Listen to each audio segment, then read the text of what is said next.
This episode is rated M for mature audiences. The views and opinions expressed on this show are those of the speaker and do not necessarily reflect those of the PFC Entertainment Network or any of the affiliates that make this show possible.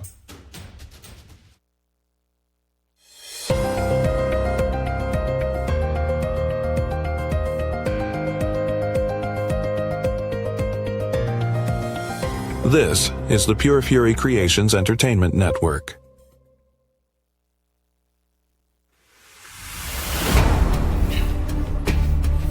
I'm Jason Klaus. And over the course of my life, I've done a lot of different things, and I've worn a lot of different hats. But this may be my greatest endeavor yet. On this show, we are going to focus on life. We are going to focus on the basic fundamentals. We are going to focus on the silver lining. Because no matter what happens, no matter what is thrown our way, there is a silver lining. There is a lesson to be learned. Sometimes we just have to look a little bit harder, a little bit deeper for it. That's what this show is all about.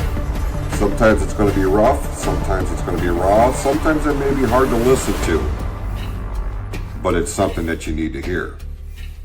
This just got real. And now, the Pure Fury Creations Entertainment Network presents its flagship show, the Klaus to the Heart podcast. Here is your host, Jason Klaus.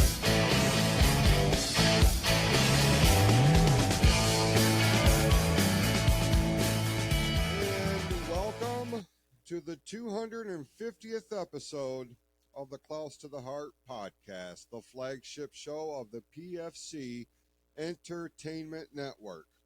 And I'm going to...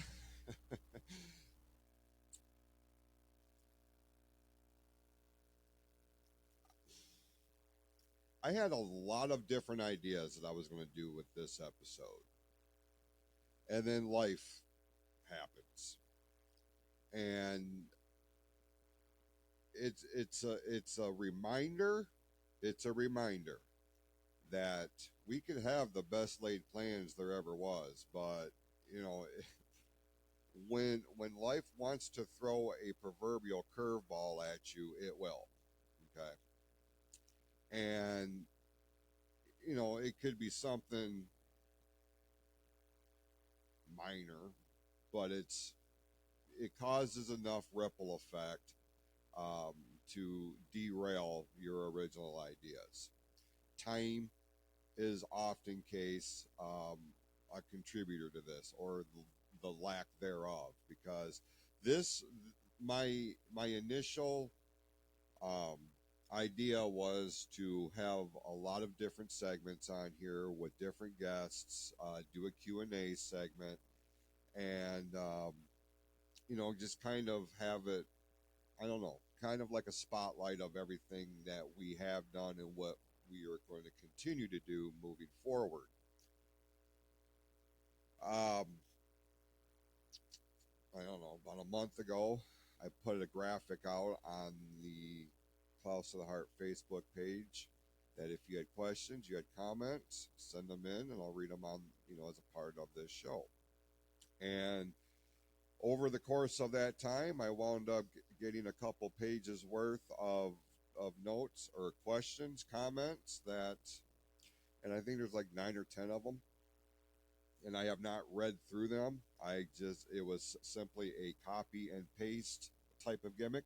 Now, to be fair, and to be perfectly honest with you, my intention was to have a guest with me to read the questions off, so there was, you know, some sort of banter. Well, you know, timing, life happens, and I wound up actually skipping last week just because I wasn't done,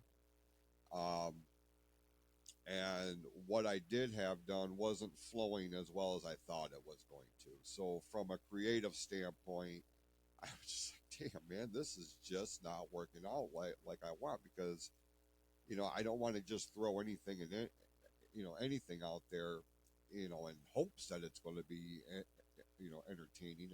If you're going to take the time to listen to the show, I want to make sure that you are going to be entertained, and I'm giving you my absolute best effort here. I wasn't feeling that with what was materializing, so I hit stop, sat back, um, finished assembling the questions for the Q&A segment, and I was sitting here looking at them, not looking like reading them. I was just like, I've got probably a good hour's worth of content here unto itself. And like I've picked up on keywords with some of these with some of these messages or questions or comments or what have you, and they've come primarily through the Facebook page, either the show page or my personal one. A few from Twitter, which kind of surprised me, and an email to klausoftheheart@gmail.com. So I think what we're going to do here is I am going to address these questions, these comments, whatever is sitting on these two pieces of paper, and I will respond accordingly. And that's what we will do for this episode. And I left the names off because I just didn't feel like it was important enough for everybody. Those who sent the questions in, like, they're going to know that I'm talking to them, or I'm addressing their questions. So we'll go ahead and get right in on this, and see where we roll here. The first thing, this is from Facebook. What do you miss most about the MWO? And do you ever think about having one more match? I have maintained that the thing that I miss most about MWO is that feeling of stepping into a ring,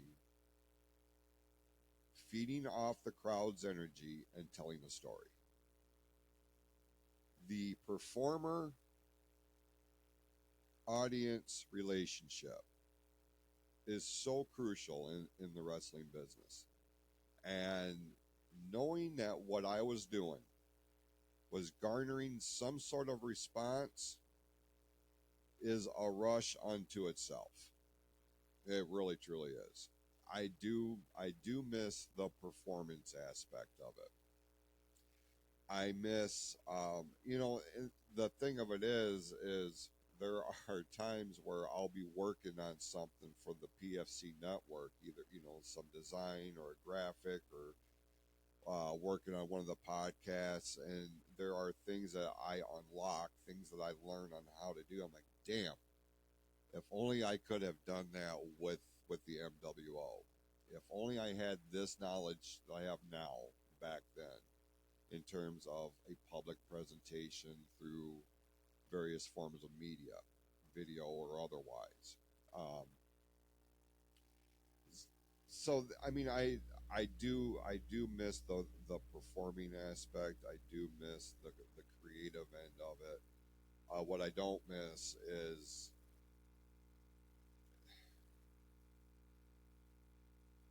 the drama, the politics. I don't miss the physical act of loading trailers, unloading trailers, setting rings up. I don't miss that shit at all. I'll be straight up with you. And do I ever think about having one more match? No, not really. Not really. I've been approached a couple of times to work, this show or that show, and the thing about me is I always felt like if people wanted to see me, they had to come to the Michigan Wrestling Organization. And even though the Michigan Wrestling Organization is no longer a thing, I feel like I've really gotten all out of the wrestling business that I'm going to. Is my last match exactly how I would have written it? No, it's not, because that was actually um, supposed to be step one going into another program, another rivalry, and it just never materialized. My last match, I mean, my last match was used to put a guy over, and it was used to make a guy stand in his spotlight. That's what wrestling's all about, and it was done on live television. You know, is it going to be is it going to go down as one of my all-time favorite matches? No, but it will be one of the ones that I will always remember for obvious reasons. Um, yeah, I really just I don't think about having another match. I mean, I know I've joked about it on different shows and things like this by saying stupid shit like I could walk in the ring tomorrow and become world champion. Like that's it's a gimmick. You know, I anybody who took that seriously, because there were a couple that did. Um, I just my wrestling days are done in terms of being a performer or being involved intricately within the business. Those days are long gone. This is from Facebook as well. You've talked a lot about changing your life and all the drama you've had to deal with, but you've also said that the issues you've had to go through were worth it in the long run. What would you say was the most difficult issue to deal with, and what would you do differently if you could redo it? Whew. I knew this was going to be kind of a heavier one, but like I didn't realize it was going to be on that level heavy.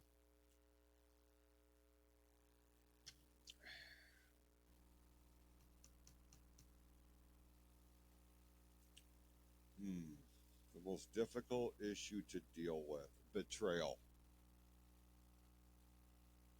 Yeah. Um, that's the first thing that comes to mind. This is such a loaded question because we're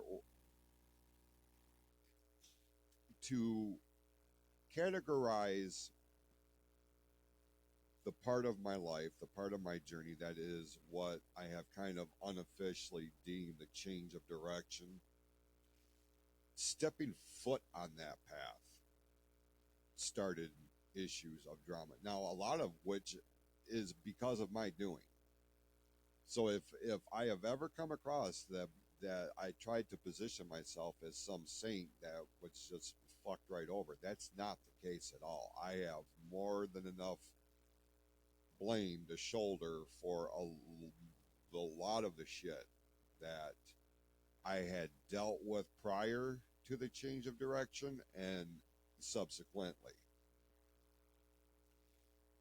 Um,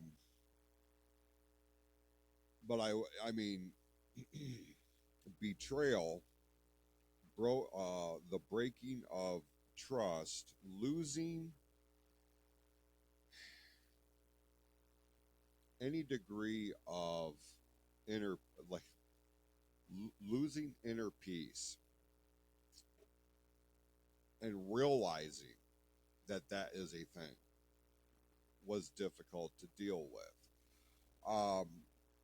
I've had to sever ties with people I've known for a long time, people I genuinely cared about, but they presented themselves in a way that did not correspond with my course of action, with my path, my vision, my dreams for myself.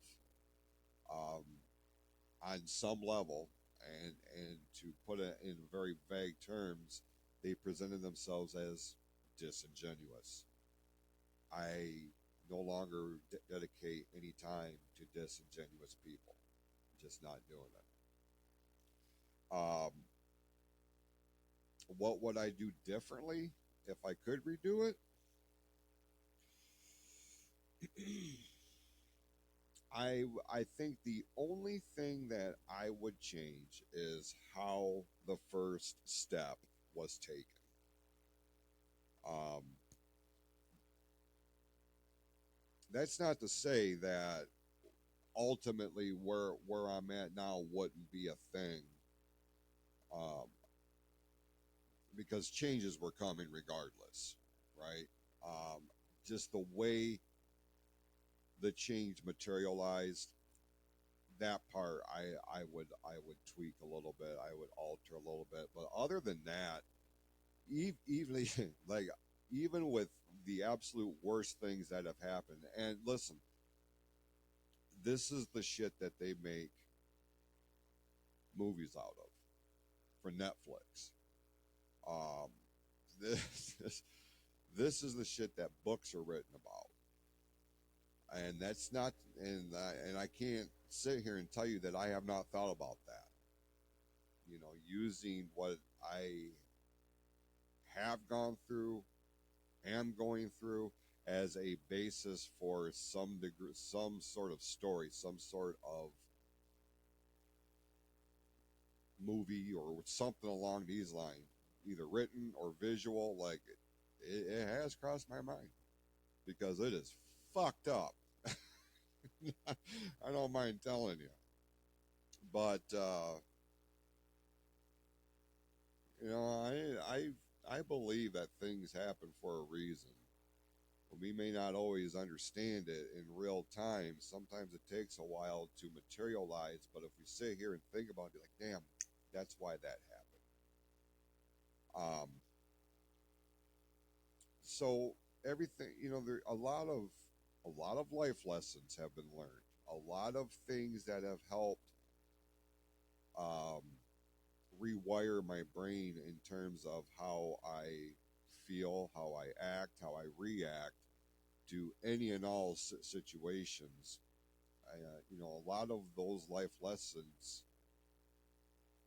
as it turns out, prepare me for other challenges, obstacles, issues, hang-ups that will come along down the line. That, I mean, that happens all the time. So I don't. I mean, like I said, for the majority of it, I wouldn't change anything except for how the first step was taken. All right.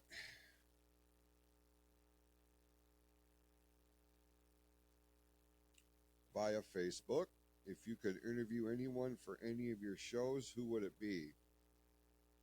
And how many more shows are you going to add to your network? um, mm, I don't know. Um, until I have consistent content every day of the week, and we're getting there. Like there's enough content going on, but um, you know, from a behind the scenes perspective, there's still some things that I need to iron out. That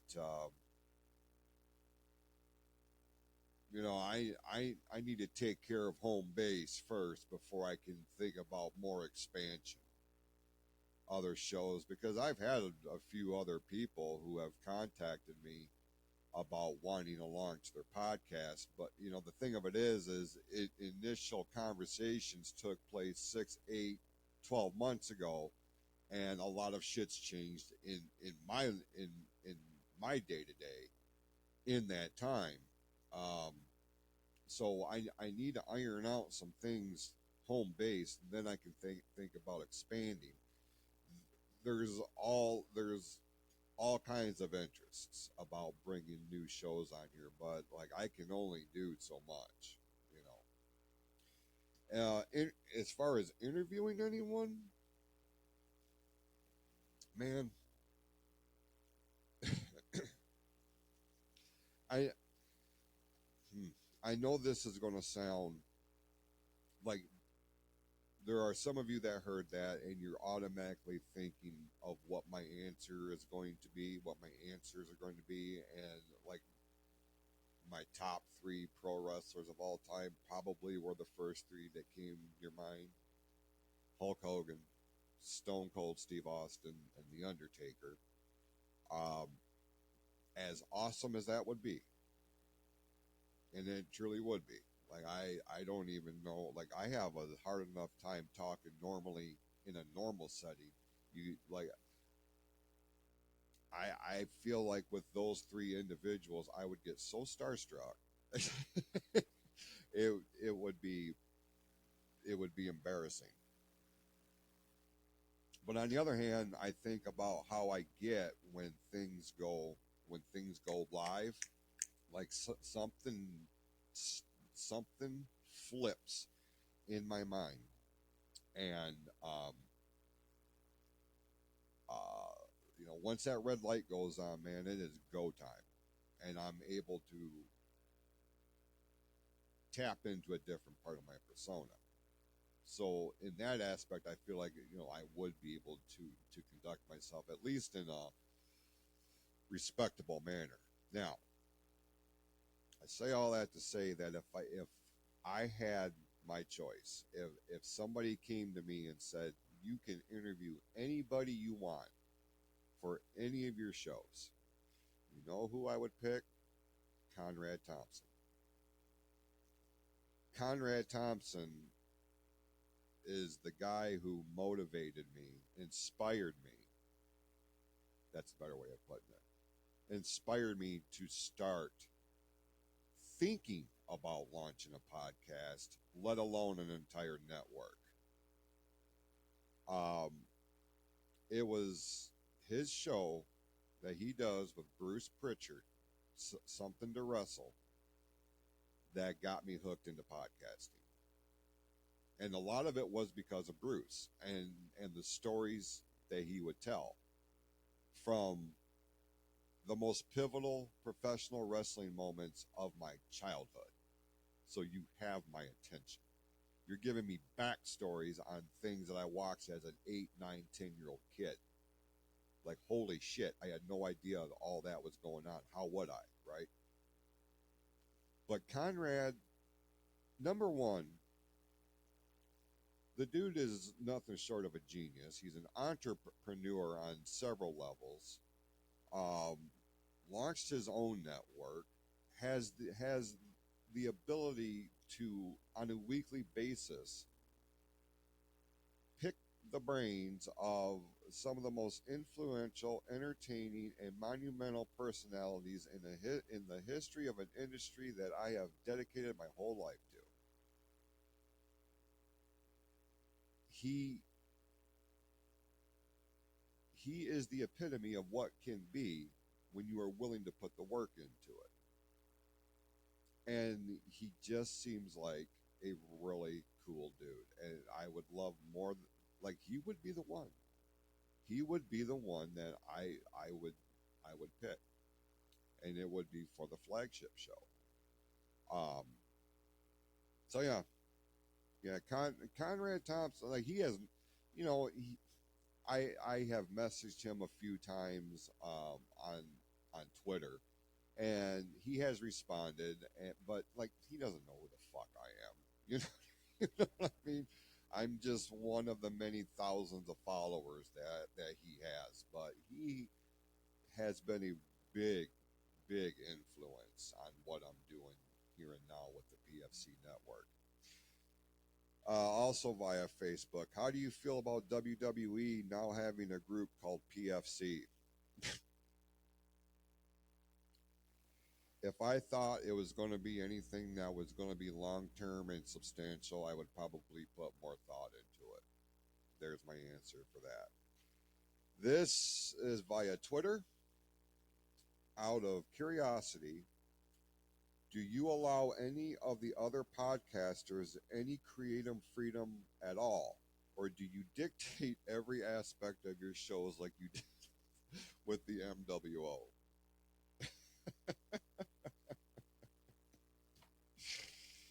Oh my goodness. This is a classic example of somebody who has absolute zero idea what the fuck is really happening. So allow me to elaborate. First and foremost, I gave MWO wrestlers a tremendous amount of creative freedom in how they presented themselves. What I would do is lay the timeline. I want this here. I need that there. I need this over this way. Fill in the blanks. I allowed them that create for the majority. There were some where I gave a little bit of too much. I gave them more creative freedom than what they were ready for, and it wound up tanking them. And for those situations, I was a little bit more dialed in and hands on in their creative. But for the most part, I gave everybody a pretty decent amount of creative freedom in who they wanted to be once they stepped out of the curtain and stepped into a ring. Now, if there was any alteration to that, it would have been for our TV shows that we would do on ONTV, but that's a much more structured environment. Things had to be a little bit more scripted for time allotment. We had a time slot, and I had to fill that time slot. So matches, segments were timed in a strategic way. Once we got into doing vignettes, those were also a little bit more scripted, but it wasn't word for word. It was, you have this amount of time, and I need you to hit on this, this, and that. Do it. And I mean, some of them took a few takes. Other ones, it was one and done, man. Like they saw what they had to do. They stepped in front of the camera. The red light went on. Boom. Nailed it.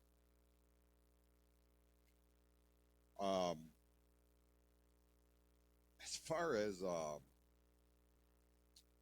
podcasters go,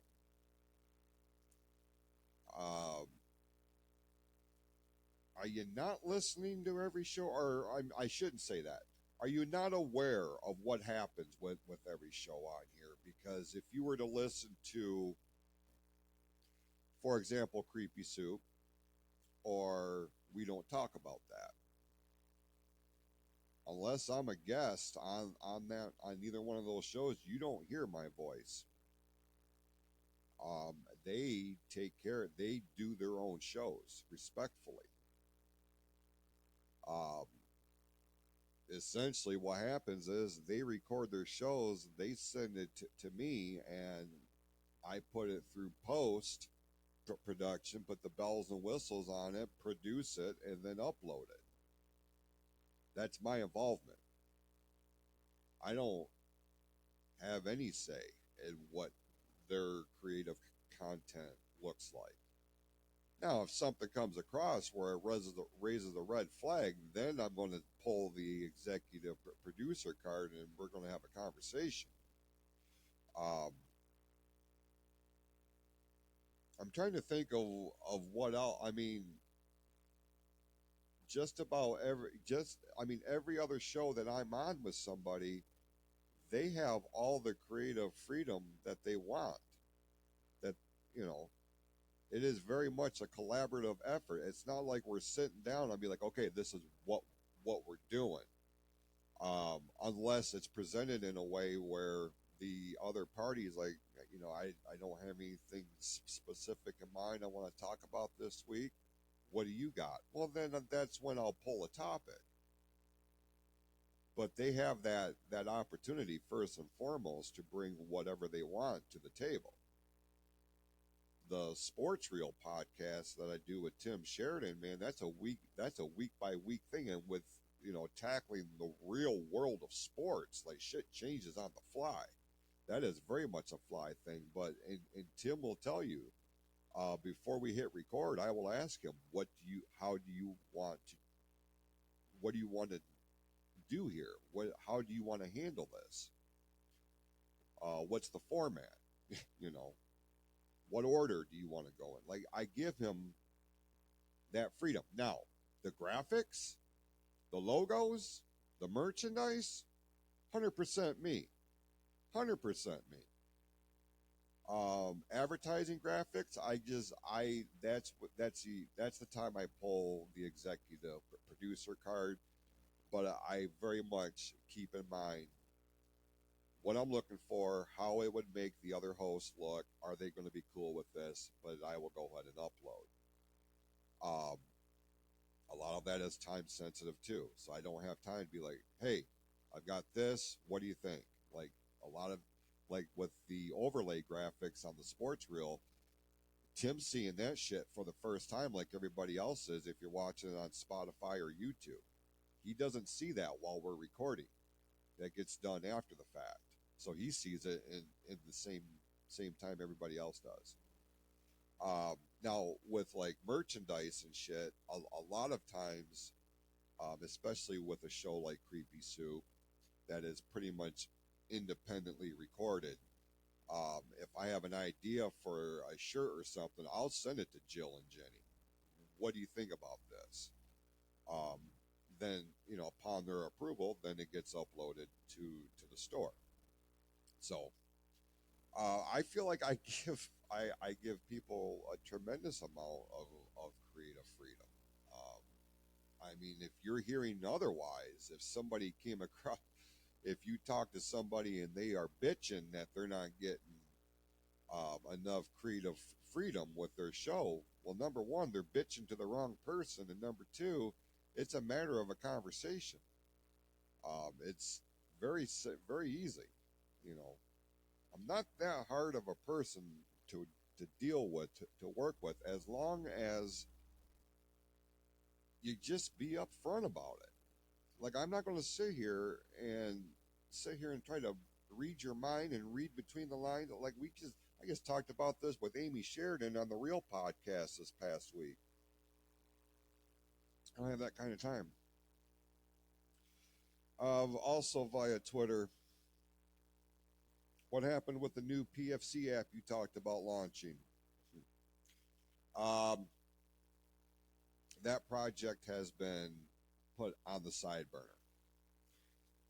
There was a little bit of resistance that I did not anticipate, and it was enough to where, with everything else I had going on, I did not want to focus on that, because I was worried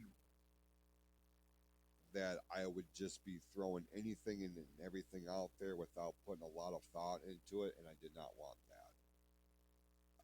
I guess a better way to say it is, I didn't have the time or the opportunity that I thought I would to be able to build and launch the absolute best presentation on a public forum of the PFC network. Does that make sense? And with other things going on, the film and other things, I felt like it was best to put it on the side burner, and it's going to be something that I focus on next year. It is on the docket for next year. I coming out of this week, personally, there's going to be a lot of like a lot of weight is going to be lifted, and I'm going to be able to really dial in and focus on things that are in the process, are in production, are on the docket. Like I've had to navigate through unforeseen situations here, and coming, starting this week and moving forward, like I see scenarios where things are going to really pick up here. This was from cloudstotheheart@gmail.com, which is the official email of the show. Pardon me. I wanted to let you know how awesome the PFC network is. I found the hot tag one day and thought it was such a good show. One day while I was at work, I decided to dive into the archives and found so many great episodes. I had no idea there were so many different shows here. I've sampled all of them. To be honest, a couple of them aren't for me, but there's others that have been really great. I don't know if you're told enough, but you're doing some wonderful things, man. Even your Klaus to the Heart show has episodes that I really related to. Tea time is always a riot, and by the way, tacos are not sandwiches. Sean is wrong. LOL. Well, Sean is wrong.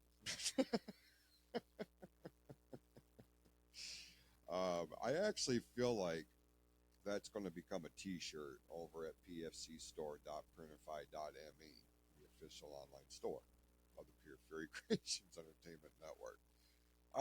Listen, I love this message. I appreciate this message. Messages like this lets me know that it's all worth it.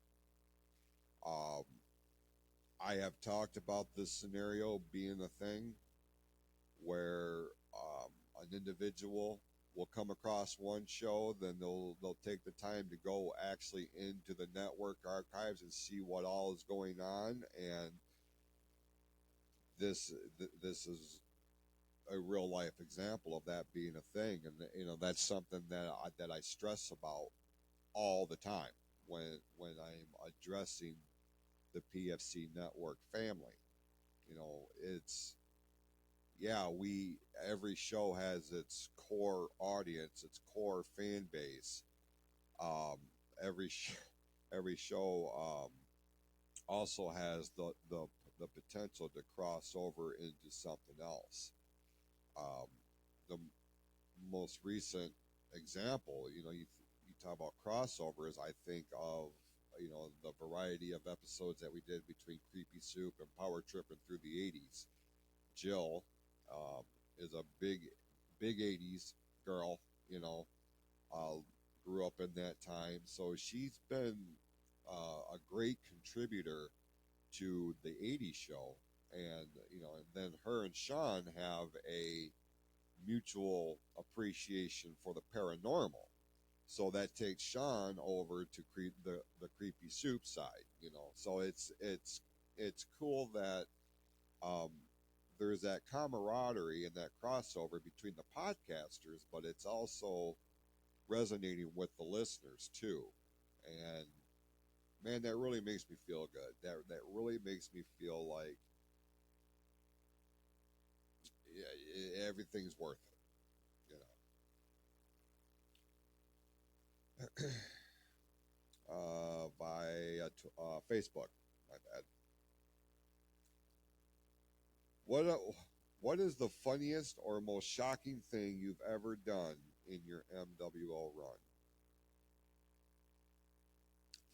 Funniest or most shocking thing? I don't know. From a storyline perspective, I would say turning heel and forming the Power Trip was pretty goddamn shocking in the way that we set it up, Sean and I, because we had everybody, including 99% of the roster that did include my brother with brass knuckles, thought Sean and I were really going to go to blows. And it had been building for a couple of weeks, and Sean and I were talking behind the scenes on how we would interact with one another backstage to create that tension. And God, we should have got Oscars. I'm not even close to bullshitting. Oscars or Emmys or something. We should have gotten some degree of acknowledgement for how well we both played our roles. And that's why the Power Trip team, which eventually became the faction, was such a powerful and pivotal thing for the MWO. It really, the Power Trip did for the MWO what the New World Order did for WCW. I have no problem in saying that. Now, personally, I don't really find myself to be a very funny guy. Like, I know there are things that I have done that have made people laugh. I think of, well, I'm not really proud of this. I felt bad after the fact, but I was in a rivalry with a faction that was managed by Simon Page, and I made fun of Simon Page during a promo. And even though he laughed and thought it was funny, and the crowd thought it was funny, I should never have done that, and to this day I feel bad about that. But I mean, make no mistake about it. You know, I returned the favor because I alluded to the last match in my career. It was putting him over, so I think he'll be okay. The other thing that's we had a guy in the MWO I think he came in late 2001. His gimmick name was Brick Bergman, and Brick Bergman had a tremendous amount of heart and desire to be a star. He had a lot of self-confidence as a performer, and he was a bumping machine, man. He could make a wet mop look like Ric Flair. He was a bumping motherfucker, and everybody wanted to work with him because he made them look that good just by getting his ass kicked.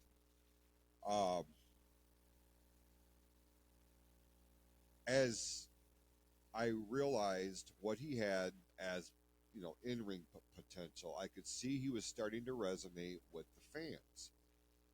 So we started booking him accordingly, and he had a long-running rivalry with Jeff that you know, they were opponents at WrestleRama 8. Like, it was a pretty big rivalry at the time, and Bergman came out of that thing, I believe, with the television championship. So he was young, he was new in the business, and from my estimation, he really allowed that to kind of go to his head a little bit. If he was being honest, I think he would agree with that. So we started running into personality situations behind the scenes, and there was one particular night we were in Otisville for Wednesday Night Wrestling.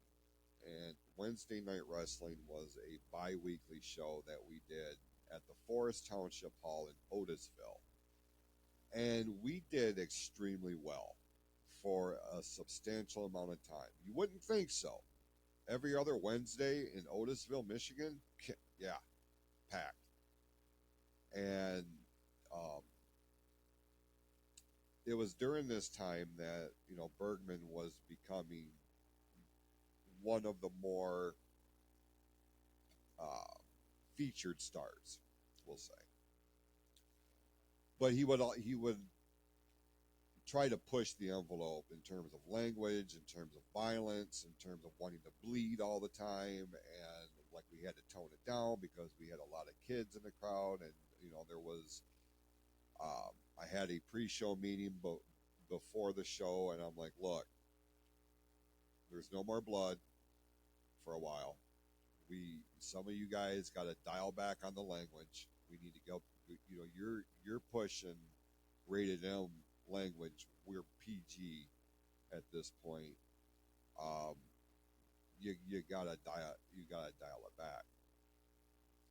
During the show, I am doing commentary, and I think it must have been CJ Cashmere and me. I'm pretty sure. And Bergman comes out to cut a promo before his match. And for whatever reason, he thought it was a good idea to confront me at the commentator's table. Now, he approached me as if I was Jason the Basher Klaus, the character, not the owner of or the promoter of the company. And he walked over to me, live mic in hand, a lot of kids in the crowd this night. I specifically remember that because I remember thinking, damn, I'm glad I had this meeting with the guys because there's a lot of damn kids in here.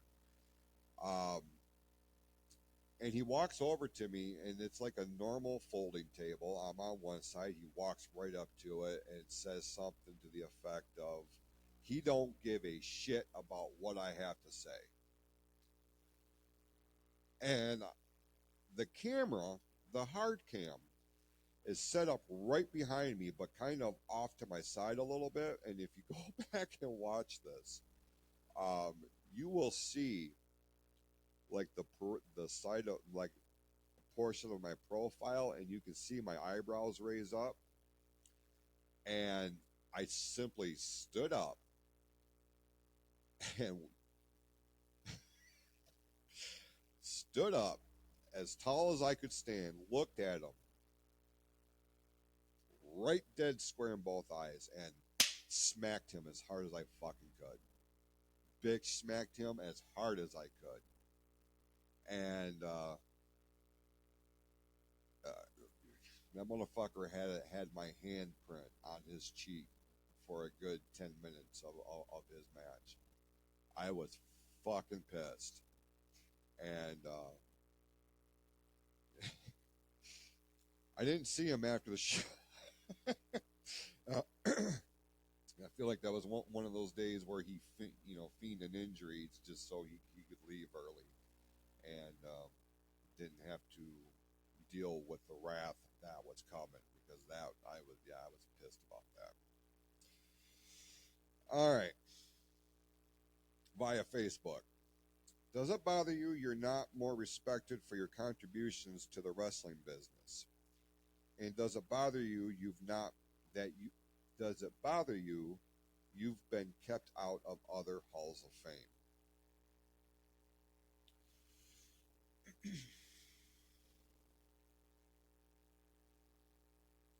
It's not really something I think about, if I'm being honest. I know, Sean, I don't know if it was on the hot tag. It must have been on the hot tag. Sean had mentioned, a couple of months ago about me not being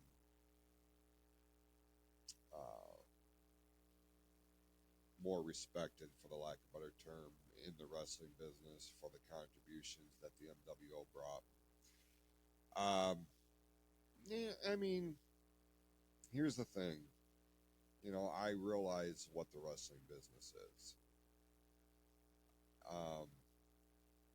I dedicated over half my life into it, with the hope of launching people's dreams, giving people a platform to explore their dreams.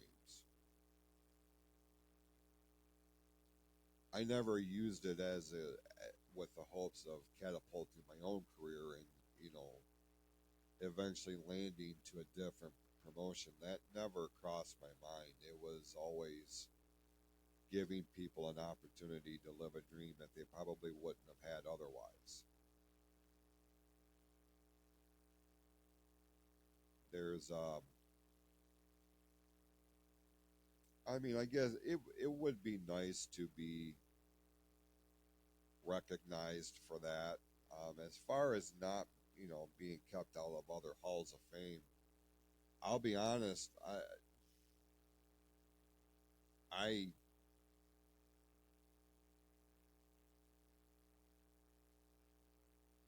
don't know. I guess it would be cool, and if I'm being honest, it would be cool to have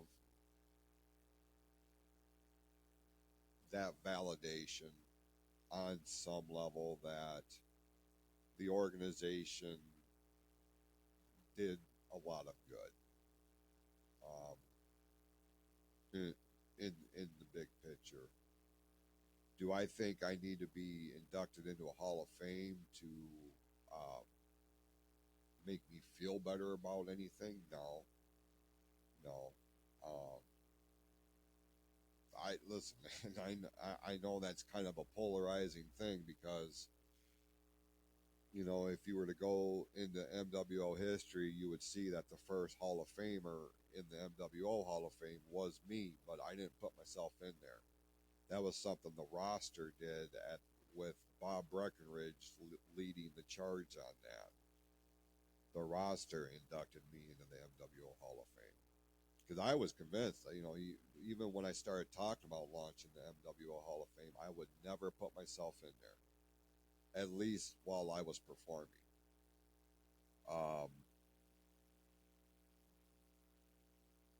So I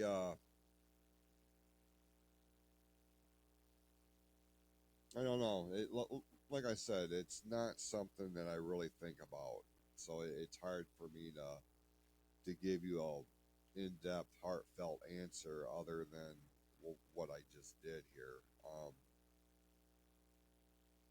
I don't know. I guess it would be cool to some degree, because here's the thing, you know, like my girl didn't know me when the MWO was a thing. So I guess in that respect, it would be cool for her to see me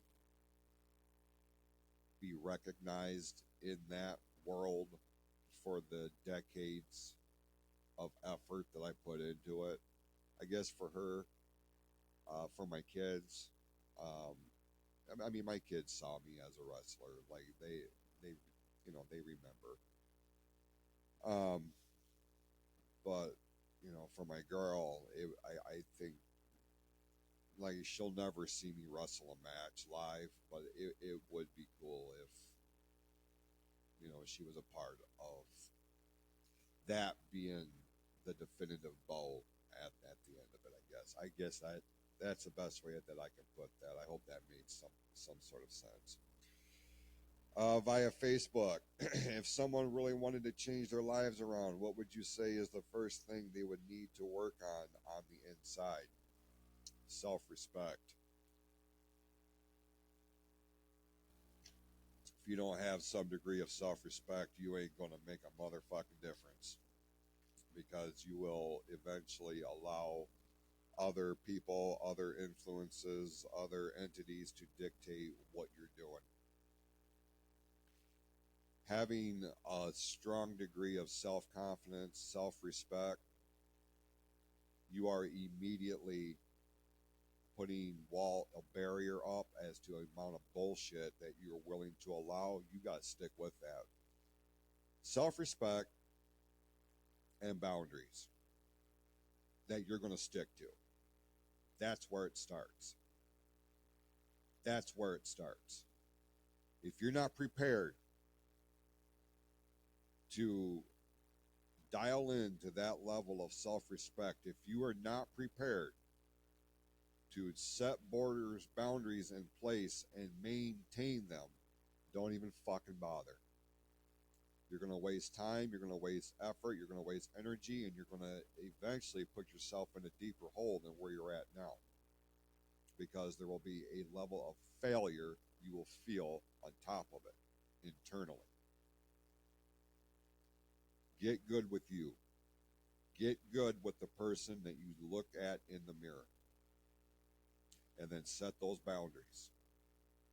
You're going to have to do a serious deep dive on your life, on your circle, your inner circle, your people. And it ain't always about quantity, man. It's about quality. You gotta allow those people in your inner circle. And then everything else stays out on the outside. You have to protect your inner peace. You have to maintain self-respect. That's where it starts. At least from my perspective. And if that means you gotta, you know, have a chip on your shoulder, you gotta get an attitude about it. Eh, it happens.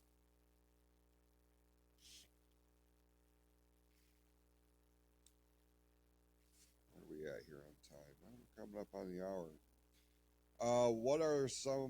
What are the similarities and differences between running the MWO and the PFC network?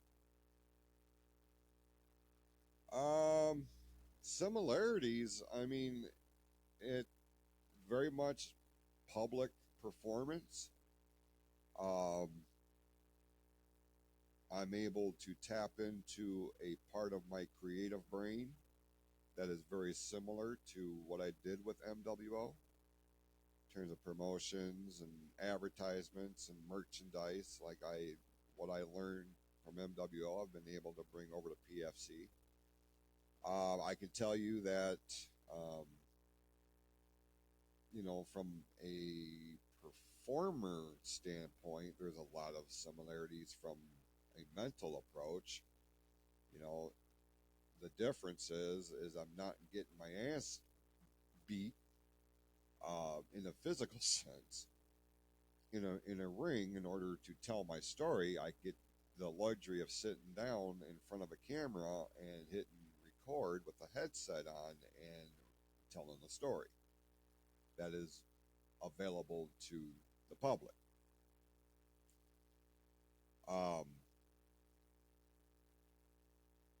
Setup and teardown on live events, big difference.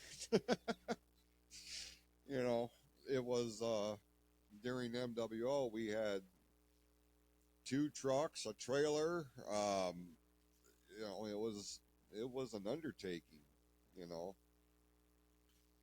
Live stage shows. I generally put everything in the back seat of my truck.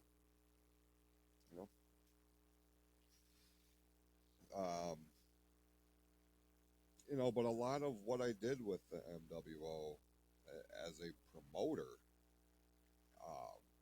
really kind of laid the groundwork for what I'm doing here with the network. So it's good.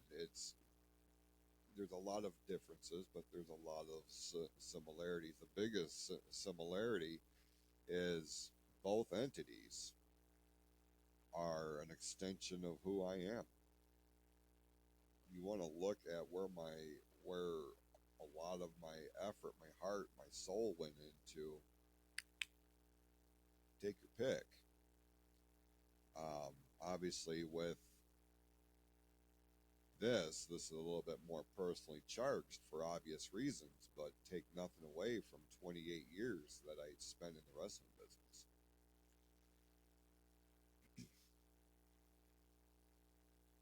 What do you think? This is from Facebook. What do you think Jeff would think about you abandoning the wrestling company he helped create so you could start a podcast thing?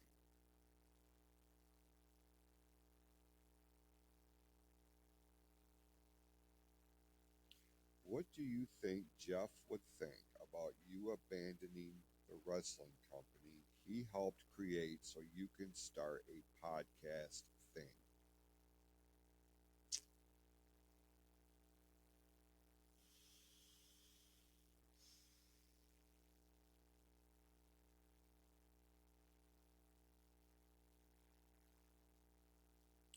He would tell me this is the proudest he's ever been of me.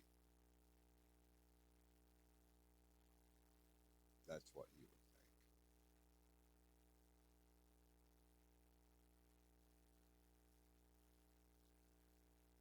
What a lot of people don't know is that before everything happened in the spring of 2020, Jeff had a plan in place to wind down the whole wrestling thing. He was not happy. He wasn't happy he just wasn't happy with the business. But he felt like he was forced to tell people he was happy with what he was doing, where he was doing it. He wasn't. He became very disenchanted with the wrestling business, and he was winding it down.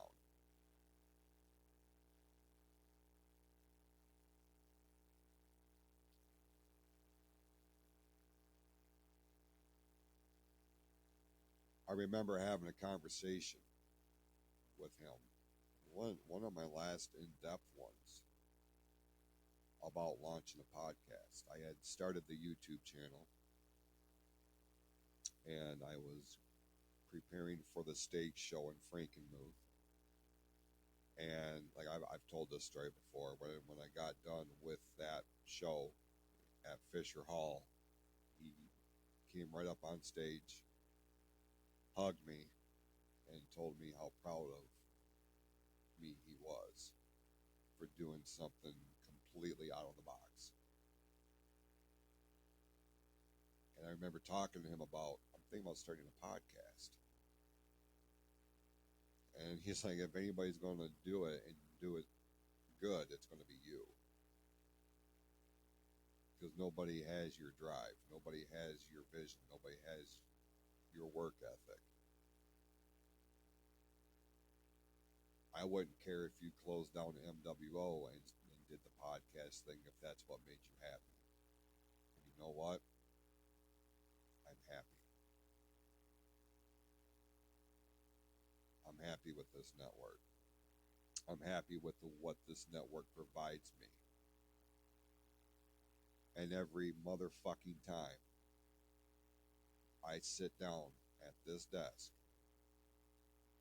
and I create anything, audibly or visually, and that logo pops up,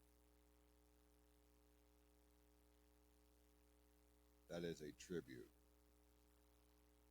to the man who helped motivate the creation of all of this.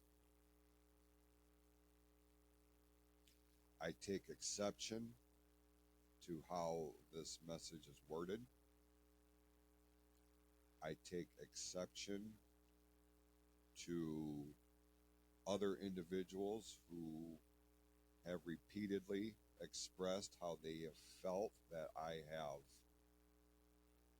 abandoned or discredited Jeff's contributions to the wrestling business by closing the company he helped create.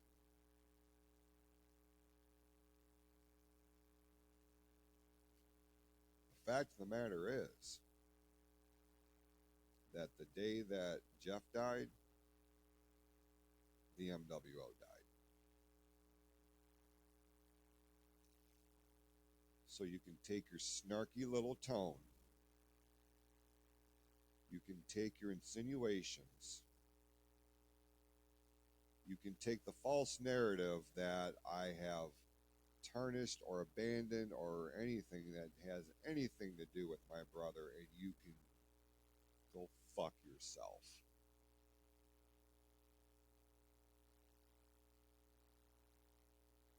You feel me?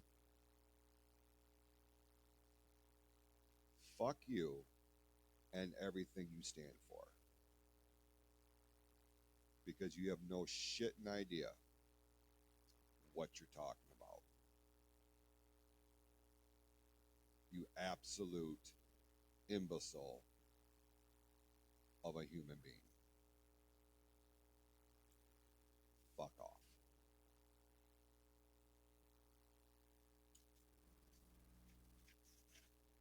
Finally,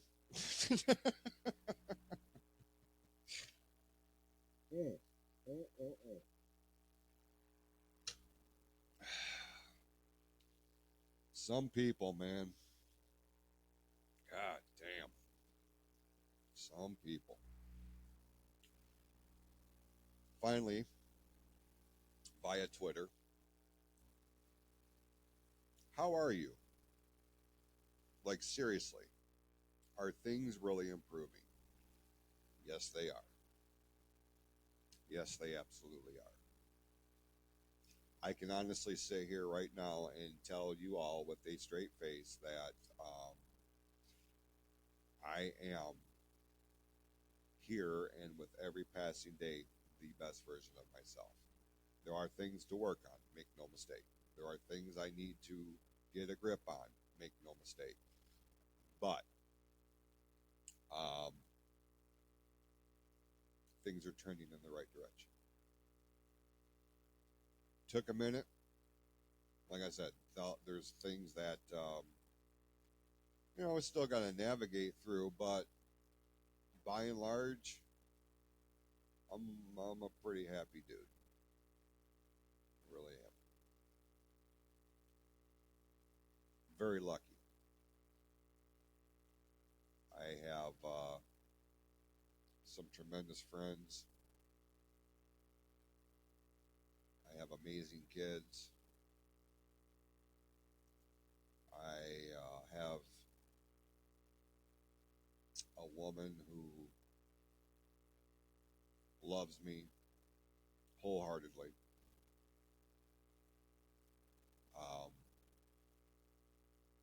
I wake up every day. I feel physically good, by and large.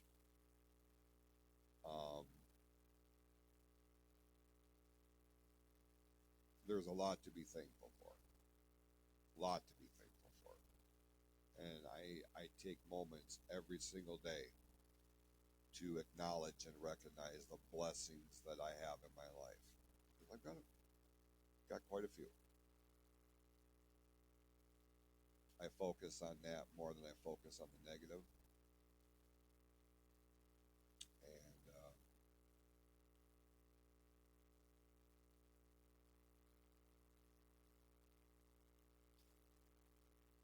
I can see the light at the end of the tunnel for the first time in a long time. So yeah, things are good. Things are good. Now, as we start to kind of wind this down, allow me to say a few things here. Number one, I appreciate everybody that took the time to send in your questions, your comments. I really appreciate that. I also would like to take this moment and to thank each and every one of you that have tuned in here for 250 weeks, and your support, the fact that you choose to spend time listening to what I have to say means everything. That's why I do this. I realize I'm not always going to be in everybody's cup of tea. I realize I'm going to ruffle feathers from time to time, but you guys tune in every single week, and I can't begin to tell you how much I appreciate that. The PFC network started with this show. This is the foundation of the entire network. And it wouldn't be a thing without all of you. So I really, truly, wholeheartedly, deeply thank you from the bottom of my heart for bearing with me. We're even 250 episodes in. I'm still learning as I go, and I'm trying to figure out the best course of action to make this a success, to get our numbers up bigger, to get more listeners, more viewers, not just for this show, but for all the shows here on the network. There's a lot of talented people that occupy a lot of entertaining content. And, much like I did with MWO, to provide those folks with an opportunity to live their dream, that's what I'm trying to do here. And that doesn't happen without you. So thank you so much for